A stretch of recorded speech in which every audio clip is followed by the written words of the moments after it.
Ruth. Ruth 1. In the days when the judges ruled, there was a famine in the land, and a man of Bethlehem in Judah went to sojourn in the country of Moab, he and his wife and his 2 sons. The name of the man was Elimelech, and the name of his wife Naomi, and the names of his 2 sons were Mahlon and Chilion.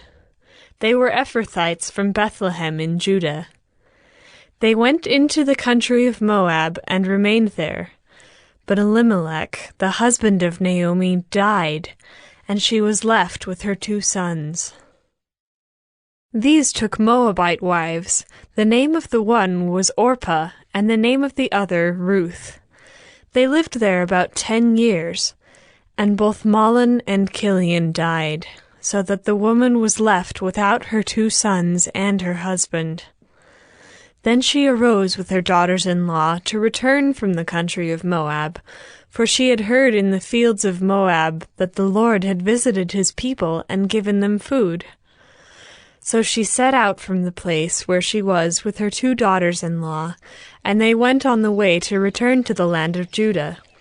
But Naomi said to her 2 daughters-in-law, "Go, return each of you to her mother's house. May the Lord deal kindly with you as you have dealt with the dead and with me. The Lord grant that you may find rest, each of you, in the house of her husband." Then she kissed them, and they lifted up their voices and wept, and they said to her, "No, we will return with you to your people."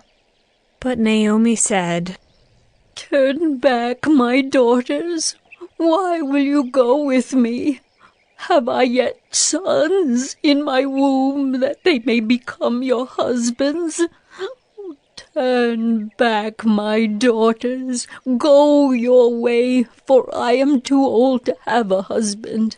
If I should say I have hope, even if I should have a husband this night and should bear sons, would you therefore wait till they were grown? Would you therefore refrain from marrying? No, my daughters, for it is exceedingly bitter to me for your sake that the hand of the Lord has gone out against me." Then they lifted up their voices and wept again. And Orpah kissed her mother-in-law, but Ruth clung to her. And she said, "See, your sister-in-law has gone back to her people and to her gods. Return after your sister-in-law." But Ruth said, "Do not urge me to leave you, or to return from following you. For where you go, I will go, and where you lodge, I will lodge. Your people shall be my people, and your God my God. Where you die, I will die, and there will I be buried. May the Lord do so to me, and more also, if anything but death parts me from you." And when Naomi saw that she was determined to go with her, she said no more. So the 2 of them went on until they came to Bethlehem. And when they came to Bethlehem, the whole town was stirred because of them. And the women said, "Is this Naomi?" She said to them, "Do not call me Naomi. Call me Mara, for the Almighty has dealt very bitterly with me. I went away full, and the Lord has brought me back empty. Why call me Naomi when the Lord has testified against me and the Almighty has brought calamity upon me?" So Naomi returned, and Ruth the Moabite, her daughter-in-law, with her, who returned from the country of Moab. And they came to Bethlehem at the beginning of barley harvest.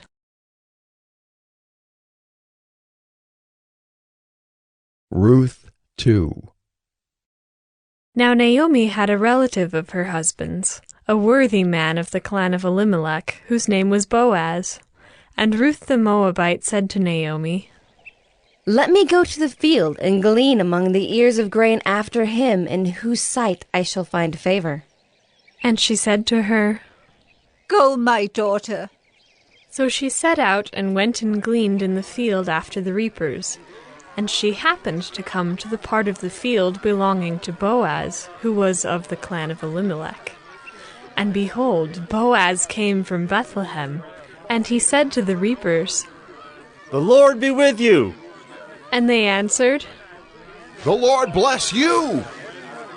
Then Boaz said to his young man who was in charge of the reapers, Whose young woman is this? and the servant who was in charge of the reapers answered, She is the young Moabite woman who came back with Naomi from the country of Moab. She said, Please let me glean and gather among the sheaves after the reapers. So she came, and she has continued from early morning until now, except for a short rest. Then Boaz said to Ruth, Now listen, my daughter. Do not go to glean in another field or leave this one, but keep close to my young women. Let your eyes be on the field that they are reaping, and go after them. Have I not charged the young men not to touch you? And when you are thirsty, go to the vessels, and drink what the young men have drawn. Then she fell on her face, bowing to the ground, and said to him, Why have I found favor in your eyes, that you should take notice of me, since I am a foreigner? But Boaz answered her, All that you have done for your mother-in-law since the death of your husband has been fully told to me, and how you left your father and mother and your native land, and came to a people that you did not know before.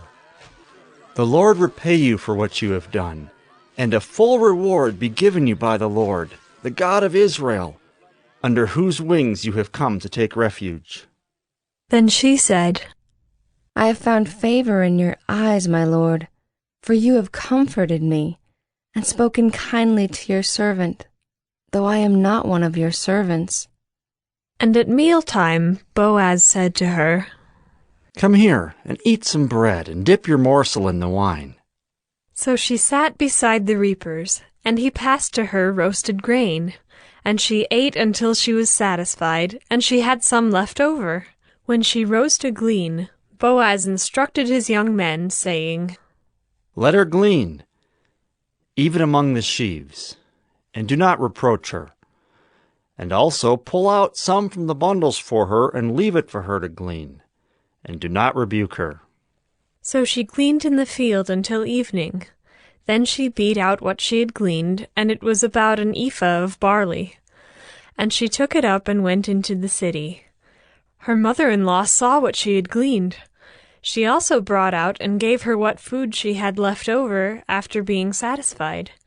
And her mother-in-law said to her, Where did you glean today, and where have you worked? Blessed be the man who took notice of you. So she told her mother-in-law with whom she had worked, and said, The man's name with whom I worked today is Boaz. And Naomi said to her daughter-in-law, May he be blessed by the Lord, whose kindness has not forsaken the living or the dead. Naomi also said to her, The man is a close relative of ours, one of our redeemers. And Ruth the Moabite said, Besides, he said to me, You shall keep close by my young men until they have finished all my harvest.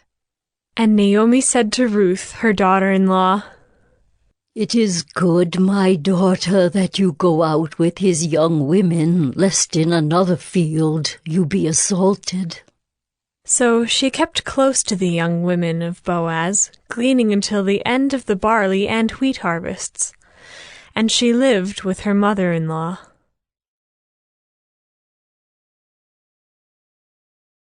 Ruth 3. Then Naomi, her mother-in-law, said to her, My daughter, should I not seek rest for you, that it may be well with you? Is not Boaz our relative, with whose young women you were? See, He is winnowing barley tonight at the threshing floor. Wash, therefore, and anoint yourself, and put on your cloak and go down to the threshing floor. But do not make yourself known to the man until he has finished eating and drinking.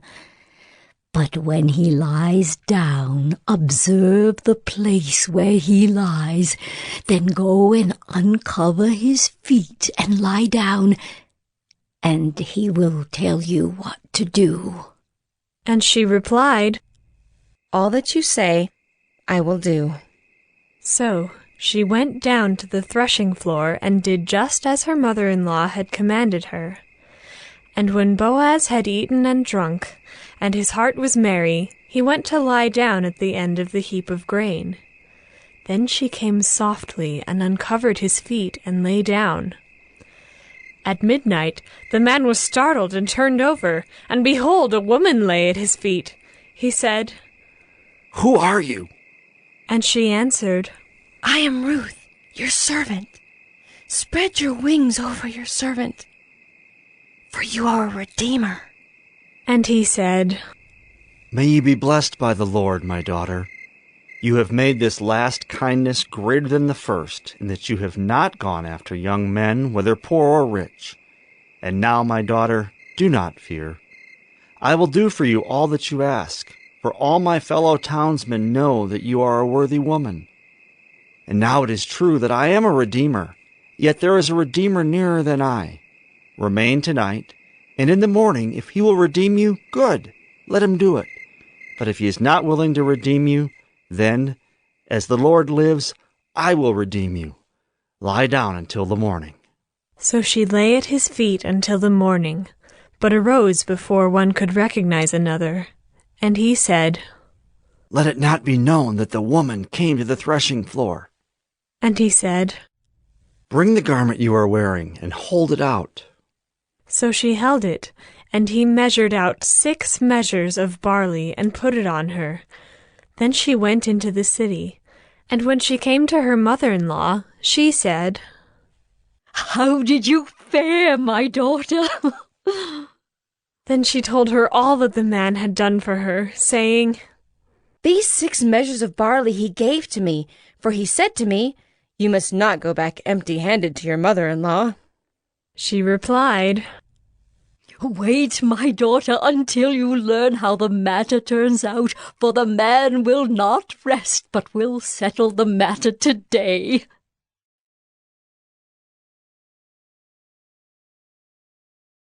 Ruth 4. Now Boaz had gone up to the gate and sat down there. And behold, the Redeemer, of whom Boaz had spoken, came by. So Boaz said, Turn aside, friend. Sit down here. And he turned aside and sat down. And he took 10 men of the elders of the city and said, Sit down here. So they sat down. Then he said to the Redeemer, Naomi, who has come back from the country of Moab, is selling the parcel of land that belonged to a relative, Elimelech. So I thought I would tell you of it and say, Buy it in the presence of those sitting here and in the presence of the elders of my people. If you will redeem it, redeem it. But if you will not, tell me, that I may know. For there is no one besides you to redeem it, and I come after you. And he said, I will redeem it. Then Boaz said, The day you buy the field from the hand of Naomi, you also acquire Ruth, the Moabite, the widow of the dead, in order to perpetuate the name of the dead in his inheritance. Then the Redeemer said, I cannot redeem it for myself, lest I impair my own inheritance. Take my right of redemption yourself, for I cannot redeem it. Now this was the custom in former times in Israel concerning redeeming and exchanging. To confirm a transaction, the one drew off his sandal and gave it to the other, and this was the manner of attesting in Israel. So when the Redeemer said to Boaz, Buy it for yourself, he drew off his sandal. Then Boaz said to the elders and all the people, You are witnesses this day that I have bought from the hand of Naomi all that belonged to Elimelech, and all that belonged to Chilion and to Mahlon. Also Ruth the Moabite, the widow of Mahlon, I have bought to be my wife, to perpetuate the name of the dead in his inheritance, that the name of the dead may not be cut off from among his brothers and from the gate of his native place. You are witnesses this day. Then all the people who were at the gate and the elders said, We are witnesses. May the Lord make the woman who is coming into your house like Rachel and Leah, who together built up the house of Israel.